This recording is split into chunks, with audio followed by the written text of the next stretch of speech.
Hello, how are you doing out there? This is Larry Ukali Johnson Red.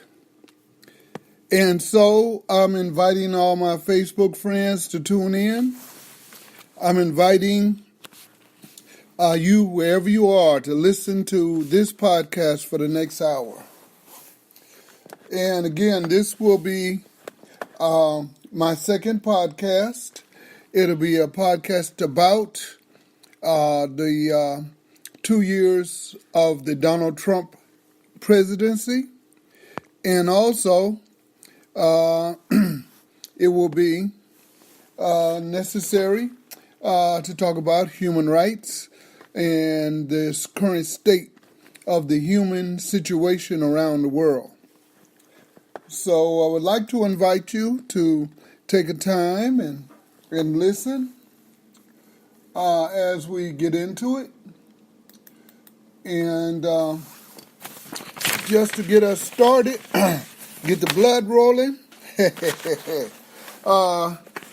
I would like to start off by asking you to imagine anew. Imagine anew. We chance what you and I do. Bring peace home too. Imagine anew. Make our families happy. Make our unity in our community really snappy. Imagine anew. Crews and families united in our communities. Imagine anew how strong we could be with unity in our community. Imagine anew. Together like glue. End disempowerment. Bring about empowerment. Imagine anew. So we're just going to get us started with that little short piece. Again, my name is Larry Ukali Johnson Red, and I was, born originally in San Francisco. Of course, I have traveled all over the world, especially to the four corners or 5 different regions of Nigeria. I've been to northern Nigeria, eastern Nigeria, western Nigeria, many times, and what you'd call Midwest. So north, south, east, and west, and also Midwest, because I lived in Benin City in Nigeria. And of course, that was only 4 years of my life. The rest of my life, I've lived in the San Francisco Bay Area. So again, I would like for you, if you haven't already, Google me. Look me up in Google, because I have 7 books. Well, 6 right now, and I'm working on the 7th. The 6 books include Journey to the Motherland, from San Francisco to Benin City. The next book is called Loving Black Women. The 3rd book is called History to Destiny through Afrocentric Poetry. Sometimes I get them mixed up. The 4th book is called Long Distance Love, and be very careful of that. It's a how to avoid pain book. Long Distance Love, and finally I have the American Challenges in the Obama Era, parts 1 and 2.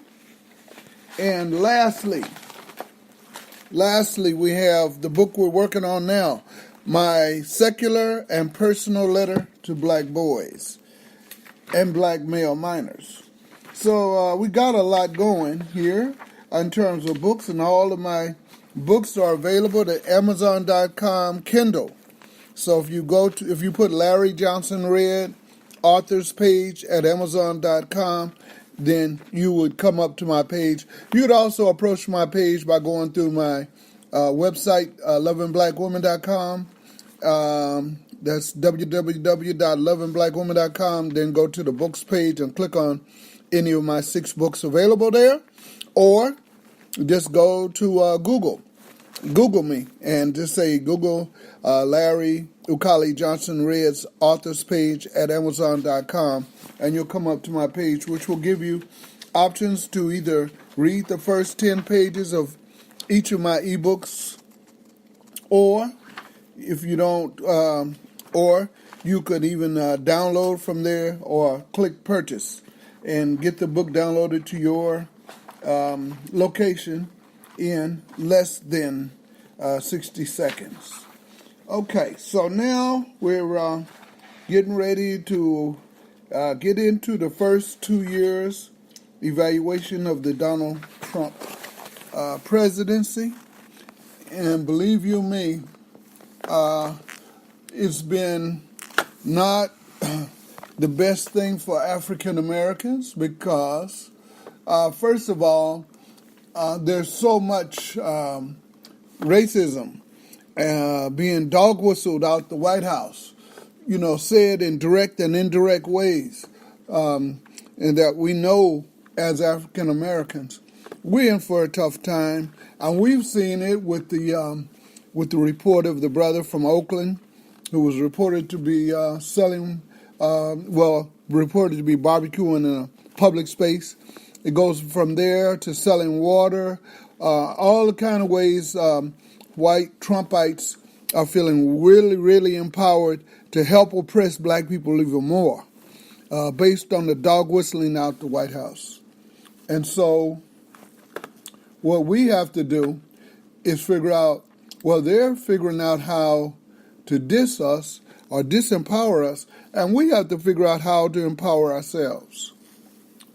Okay, so again, I'm just going to give you my website one more time, www.lovingblackwoman.com. If you want to get at me on Twitter or Facebook, my name is Ukali, Ukali, the African, one word, Ukali the African.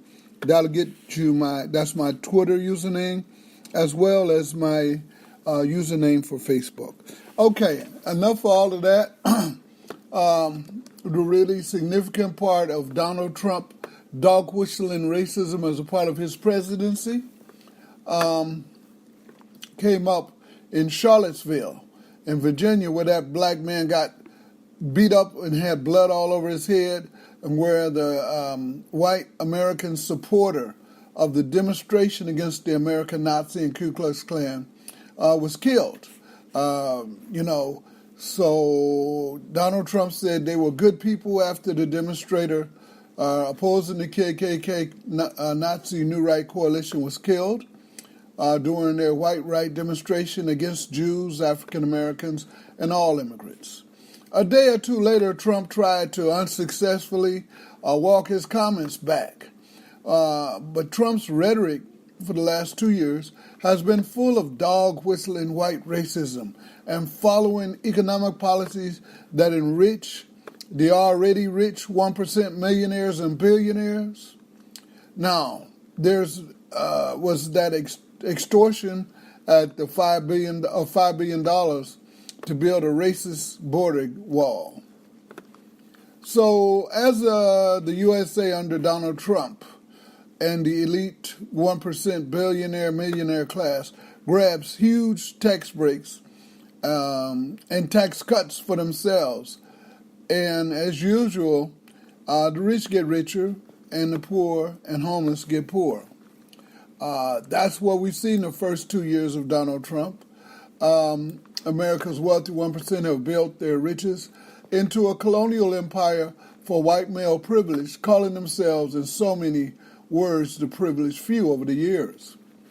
However, since the brutal slavery and post-slavery brutal oppression of African Americans, victimizing and terrorizing the human rights of African Americans, as well as black, brown, red, yellow immigrants and people, including our red Native Americans, for the benefit in the name of and promotion of white supremacy and white racism historically as well as currently.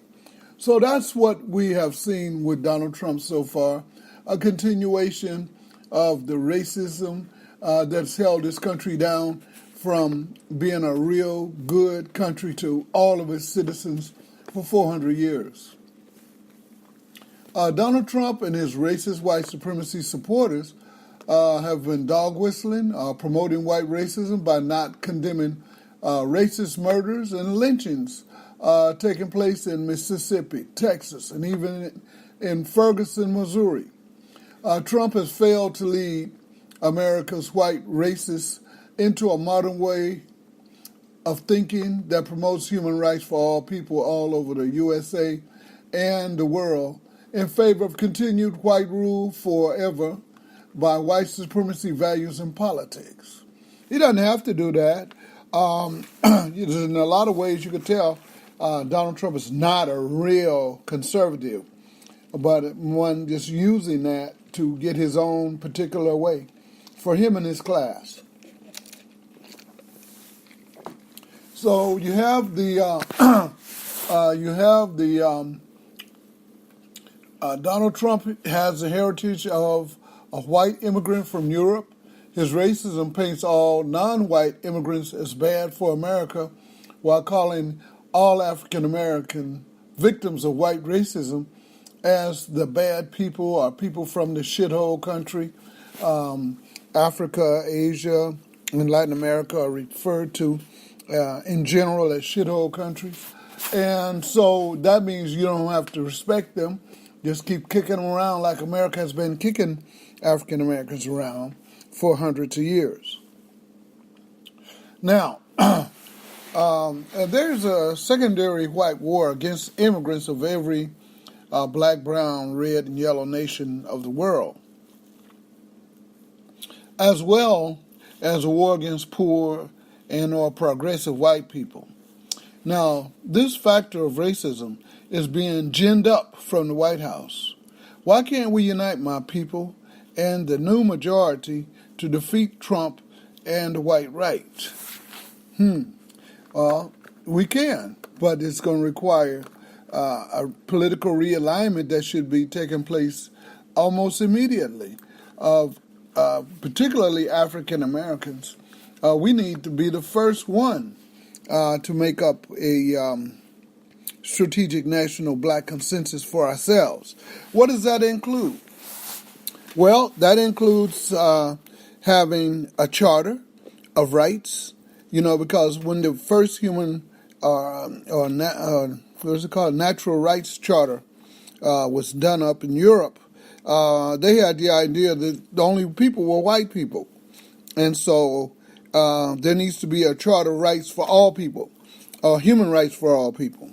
And so the rights of African Americans are being walked on by the powers that be in America, the same way the rights of the people of the world, the human rights of the people of the world, are being walked on by America and its corporate supporters as they victimize the world.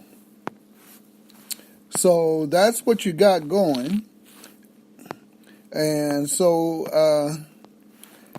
I hope that people would be able to see that we can do better as African Americans. Okay? So the thing is also that this country can do better by all people. By, first of all, we would have to get rid of the white right in being in power, because right now you can see Donald Trump is now trying to go after and cut down medical help that 50,000 people were dying per year because of lack of medical care in 2008 and 9. And Obamacare seemed to have solved that problem by spreading out access. But now Trump wants to, of course, he wants to knock out everything Obama did that he might feel might be progressive. And that's what's happening now with Medicare, and all other types of affordable care are now under attack. And so it's a real situation to have the right in power, right when African Americans are continuing to face brutality. That goes from Mario Woods. And they like to give out billions of dollars or millions of dollars in settlements rather than to settle the police and tell them you cannot shoot somebody 20 times because you feel a little bit scared. And that seems to be what's going on because so many African Americans are dying in questionable circumstances, while whites are guilty of mass shootings and they could be taken in alive. Quite a contradiction in this white America versus black America society, because we're all here, but we're not all being treated justly, especially at the very bottom of America. Would you see the African Americans who have been mistreated by America's original sin, slavery. And to show you how, even though the Constitution was constructed based on African Americans not having the right to vote or political power, it's not mentioned in the Constitution. It's only mentioned was 3/5 of a person, and that was only for legislative purposes. That wasn't for vote purposes or congressional seats or anything like that. So the human rights of African Americans have been under assault 400 years, and the last 2 years, Trump has proudly continued to walk that racist walk that America needs to stop yesterday. And the thing about it is that in this cloud of racism, we African Americans must find and focus on self-love leading to self-empowerment. But we're not the only ones. The Latinos, Mexicans, South and Central Americans, as well as immigrants of color, must discover or rediscover self-love to promote the concept of the new majority realignment, and self-love to re-energize a progressive effort to vote Donald Trump and his wealthy white racist supporters out of office in 2020. Okay, that's the big picture. That is the big picture. The twin themes I'm dealing with today are one, the first 2 years of Donald Trump, which has seen the death of Stephon Clark in Sacramento, and many others across the country as the police continue to shoot African Americans, particularly males, but sometimes women too, in questionable circumstances because they're scared, or because they think they're scared, or because they use that fear that America has of African Americans, and they play with it, catch somebody in a questionable situation, and before you can say anything, before you can say Jackie Robinson, they've shot the person to death.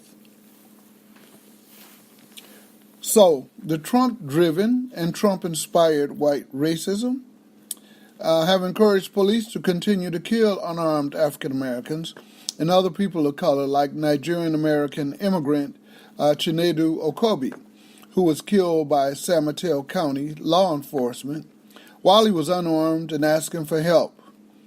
And Chinedu was once a Morehouse University Business Administration degree holder before he was mercilessly killed by law enforcement.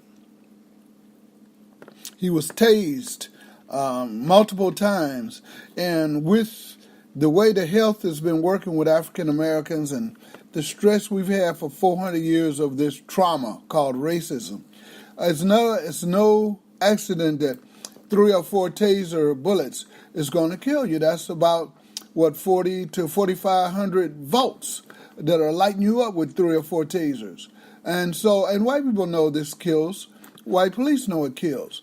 However, with Oscar Grant, the guy says, well, I pulled for my taser, but I pulled out a gun instead and shot him anyway, while he was in custody, while he was head down, face down, on the ground with cuffs on. So the murder and human rights violations have continued, and Trump has not done anything to stop it. Instead, Trump said in one of his first national announcements that to all police, if you bump a prisoner's head while you're putting them in the car, or a suspect's head, if you bump it, well, I won't get mad at you. I won't be, it's all right, it's good. And so what that did was to dog whistle to police is open season on African Americans. You see, Trump has been ginning up white racism, causing lynchings all over the U.S., as well as a 9-year-old African American boy to be charged with sexual assault by this white woman when he walked past her with his backpack and made a slight, if any, contact with her. As Donald Trump's racism bellows out hot out of the enslaved African Americans built White House. In other words, African Americans built the White House, but Donald Trump is whistling out racism. And that's a big contradiction. Non-white and mostly black people, immigrants and citizens are being killed all over the USA by law enforcement, including police and deputies, as well as prisons. This is tyranny. And tyranny, of course, is a simple word for abuse of power, as well as white supremacy inspired by the white racism that America used as its inspiration to fight Britain for independence in 1776, and is still a major factor in modern-day United States. Now, you could go to Facebook and read more about my analysis of the first 2 years of Donald Trump. You can read it and probably get it in better detail if you want to drill down. But Donald Trump is turning up the exploitation of American corporations in the developed world and underdeveloped world through his KKK-inspired America First policies. See, America First came from the KKK, but they meant for white people, and they did not mean for all people in America. And so that's how the Trump administration is able to hide behind racism and do a lot of dog whistling, which lets them know it's okay without actually saying so. And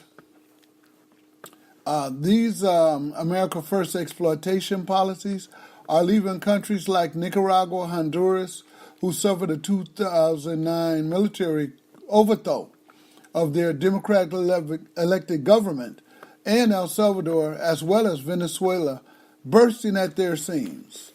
Thousands of the victims of imperialism are now at the U.S. border from the exploited and oppressed countries of the regions of South and Central America, as well as the Caribbean countries like Haiti.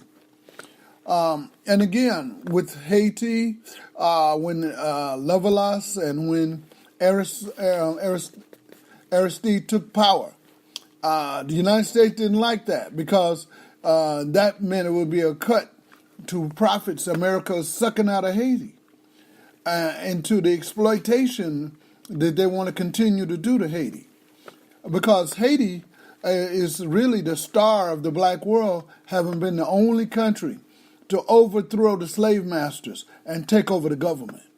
And so Donald Trump and the rest of white America feels a particular challenge to continue smashing Haiti so that black empowerment doesn't become popular among the rest of the Africans in the diaspora. And Donald Trump continues to cozy up and dance with authoritarian governments, like the governments in the Philippines, authoritarian Middle East governments.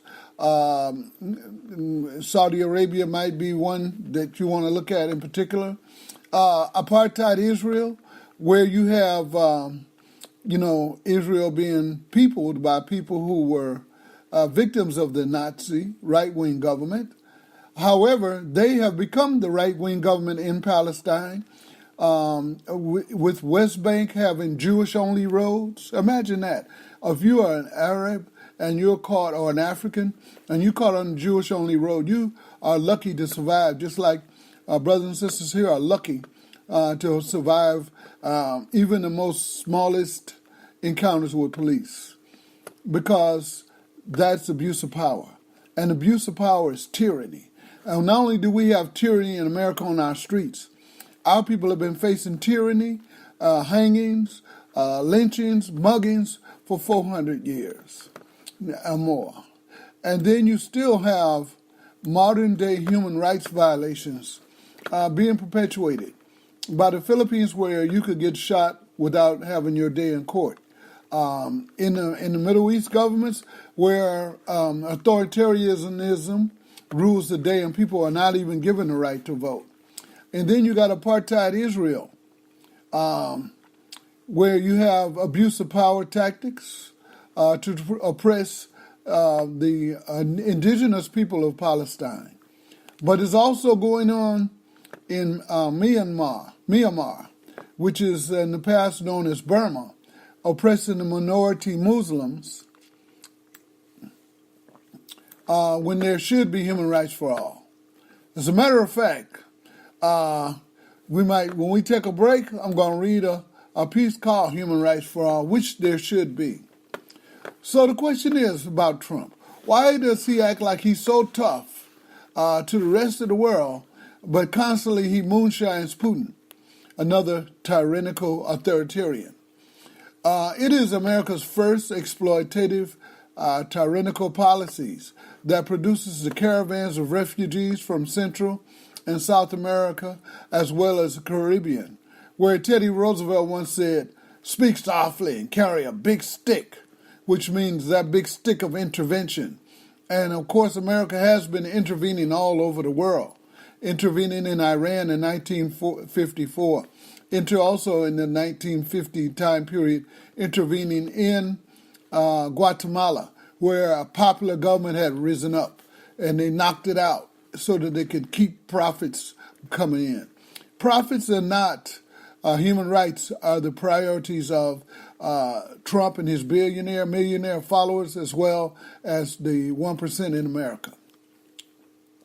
And Trump says nothing about the people of West Papua New Guinea, who are oppressed and killed by the Indonesians, or and another group he never says anything about are the black Brazilians, nearly 100 million, without one black Brazil cabinet member. So under these racist and genocidal circumstances, we must all realize American intervention goes back to the Monroe Doctrine in 1823-24 and goes all the way back to slavery and colonialism. Not only that, but Venezuela has oil. Already America has put sanctions on Venezuela, about $18 billion of their money. The United States is holding on to in order to try and knock out the present government and bring in a pro-American government where they can really steal the money.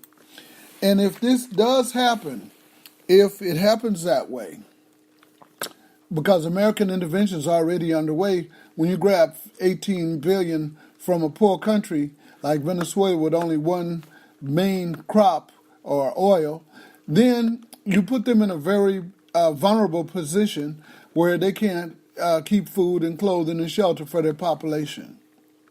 So American intervention in Venezuela goes back to their fight for independence from the Spanish.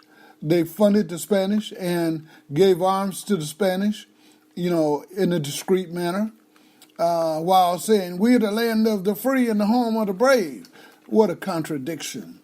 And so, you have these racist and genocidal circumstances going on all over America, but also all over the world, because America knocked out Patrice Lumumba. He was going to be the first president of the Congo, and the United States didn't like him. They thought he was a communist, but he was a nationalist. He was for his people. But just the thought that he might interrupt American profits led the United States to pay over $1 million to the UN and some corrupt governments to help with the assassination of Patrice Lumumba in the Congo. So that was how America intervened in the past. It will still, in the future, America will probably still try to intervene because they have 650 American bases around the world. What country needs, except an empire, needs to have 600 foreign bases? Well, I guess I answered my own question there. An imperialist country. So we have witnessed the intervention of America all over Africa, Asia, Latin, as well as Central and South America.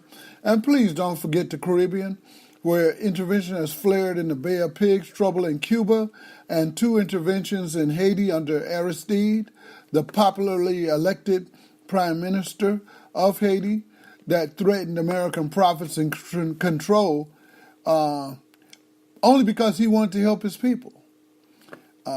Add to that the despicable record you have you must also be aware of about American intervention in the Congo, where Patrice Lumumba was killed for $1 million American plot with the United Nations. Now we're getting ready to witness, or are witnessing, the U.S. intervention in Venezuela. And so you got food at the borders, but you got sanctions, making sure they can't order their own food and denying them their independence. Well, again, it goes back to the history of intervention in Venezuela, back to their war against the Spanish for their independence. The U.S. sold those weapons and otherwise aided the Spanish. Venezuela has oil like Iraq. Now remember, when Bush got to Iraq, he put his name on one of those big wells. Well, if Bush would do that, look for Donald Trump to write his name on one of the biggest oil wells in Venezuela. So again, Trump wants to doubt that the Venezuelan election was fair, when Trump's own election is highly questionable, with all kind of tips from his Russian friends and all kinds of gerrymandering, stealing the votes in the great state of Georgia, where my people have been suffering so much. But still, there are nevertheless, the rumors exist of full-scale American intervention in Venezuela for political and economic reasons, as well as racism. So world intervention is why the U.S. has 650 military bases around the world to back up movements towards intervention in Venezuela. And the results are 1 million Venezuelans at the border of the U.S. However, once the U.S. military operation was launched on that country, you may have 10 million Venezuelans at the southern border. Let me repeat that, okay? Because right now you have 2 to 3 million Venezuelans trying to make their way up to the U.S., so they say. But if, in fact, there was a military operation launched to replace the government of Maduro and the progressives in Venezuela, then the leading voice of white supremacy, which is Donald Trump, and white nationalism during his first 2 years, that the Trump presidency is one of racism and intervention. And so if the United States continues with a military intervention in Venezuela, then you are liable to see 10 million Venezuelans knocking at the door of the southern U.S. border instead of the 3 million they have now. So in other words, the intervention of the USA and the knocking over or knocking down of those governments of other sovereign countries is what leads to this big trail of people trying to come into the U.S., which is a threat to Donald Trump and his buddies, because they feel like white supremacy should be the word of the day, and the white rule should last forever. And the new majority in America, as of 1945 particularly, but even to a large extent now, the new majority is black, brown, red, and yellow, people of color, and immigrants from around the world. And so that's why you see Donald Trump trying to build that border wall and trying to keep people out of here while maintaining white supremacy and allowing a lot of gerrymandering and voter fraud in the United States, as long as you keep the black vote out. So these are the issues that we face, have been facing for 400 years, and we will face them until they're settled. And you know, with the first 2 years with Donald Trump, there's been a tyrannical head at the top of the separation of powers, and it's a very threatening manner in which during the border wall shutdown, Donald Trump was trying to force the Congress to give up their power of the purse and build a wall that he wants to keep black, brown, red, and yellow people out. Now, he's not talking about building a wall in Canada where there's no border at all and where people can slip in anyhow. He wants to build the border on the south so that they can keep the black, brown, red people who are in Mexico and other parts of South and Central America from ever coming to the United States. So, wow, what a dramatic white nationalist agenda that Trump has, but he tries to differentiate his agenda from the white Nazis and the white nationalists, but it is really totally one and the same. So now you have the murder in Australia with this 28-year-old white nationalist. And we're not supposed to join in our heads the fact that Donald Trump is popularizing white nationalism here and in Britain with the Brexit issue. And now you have 50 Muslims injured and 50 killed praying in a mosque. America will continue its old policy of allowing police and deputies to kill African Americans and Latinos with no accountability in cases like the late Stephon Clark.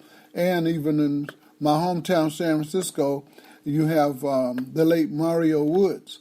But this goes back 50 years. It goes back 100 years. It goes back 200 years. It goes back to where they used to throw all of the so-called African American advocates in the river and treat them as bad niggas. That was what was happening up until even up until the 50s and early 60s. Now, there is a bill in California among all of this no accountability among the police. There is a bill in California's House of Assembly, AB 392. But there must be a historical challenge and change of attitude of murderous police, terrorizing and killing of unarmed African Americans, mostly under questionable circumstances. That must change. The attitude must change, as well as the law. And we're hoping that the law will change with AB 92, but we also need to have the attitude change because it cannot continue the way it is. Okay, so now I want to get to, I haven't finished with Trump yet, but I would like to read this piece to you called To the Whole World, My Call, Human Rights for All. And again, my name is Larry Ukali Johnson Red. The whole world, hear my call, oppression must fall, human rights for all. To Americans and Russians, to Putin and Trump, the rich have a palace, the poor live in a dump. To all communities, to the old and new, majorities and minorities and new majorities. Human rights for all American citizens. Human rights for all immigrants. In 2020, grant all immigrants to a new amnesty. Let all people live free. End official police murder. End racial discrimination in every community and nation. Human rights in southern Russia. Human rights in western China. Human rights for all African Americans, all Africans, all Indians, all Asians, all Latin and South Americans, all Native Americans. Human rights for all blacks and natives of Brazil, with an all-white cabinet and mass incarceration, killing, oppression of blacks, natives in the Brazil nation must be stopped. Another racist system, state and police, military oppression and repression of our Brazilian brothers and sisters. Fight for Black Brazil and Black Brazil's human rights, ending military oppression. To the whole world, human rights for all, end voter suppression, end political human rights suppression, end racial brutality of the black and the brown. Racism causes a frown all over town. No citizen or immigrant should be held down. Then we could smile, not frown. Human rights, power, and peace throughout the Middle East. To the whole world I call human rights for all. Human rights for the Kurds, for the Yemenis and Palestinians. World, hear my call, human rights for all. From Trayvon to Stefan, human rights violations. No more stall, hear my call, real human rights for all. Human rights for West Papua. Can you hear my call? Human rights for only some? No, human rights for all. Fundamental human rights for all I call. Human rights for West Papua New Guinea.